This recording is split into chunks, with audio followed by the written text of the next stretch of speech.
আসসালামু আলাইকুম। আশা করি সবাই ভালো আছেন। তো আমার এখানে সূর্য উঠে গেছে। গুড মর্নিং সবাইকে। তো এই সকাল সকাল আমি তৈরি করছি চিজি ব্রেড। আজকে বাসায় ডিম কিছু নাই, শুধুমাত্র চিজ অ্যান্ড ব্রেড আছে। তো আমি ব্রেড 3টে দিয়ে দিলাম। ব্রেডের উপরে অনেকগুলো চিজ দিয়ে দিলাম গ্রেটেড করা। তার উপরে দিয়ে দিচ্ছি অরিগ্যানো অ্যান্ড গোলমরিচ গুঁড়ো। যখন বাসায় কিছু থাকবে না তখন কিন্তু এইভাবে চিজ দিয়ে ব্রেডটা করে খেতে পারেন।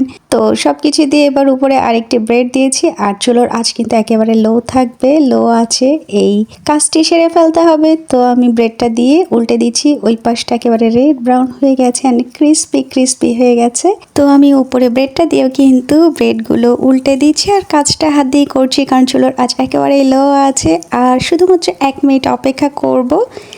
এবার দেখিয়ে দিচ্ছি একেবারে চিজি ভরপুর তৈরি হয়ে গেল ব্রেড স্যান্ডউইচ। বাচ্চারা কিন্তু অনেক পছন্দ করবে, আমারও বেশ পছন্দ। সো এই ছিল আজকের আমার সকালের ব্রেকফাস্ট। হোপফুলি আপনাদের ভালো লেগেছে। আর এতক্ষণ কষ্ট করে আমার সঙ্গে থাকার জন্য সবাইকে অসংখ্য ধন্যবাদ। ভালো থাকবেন সবাই। আল্লাহ হাফেজ।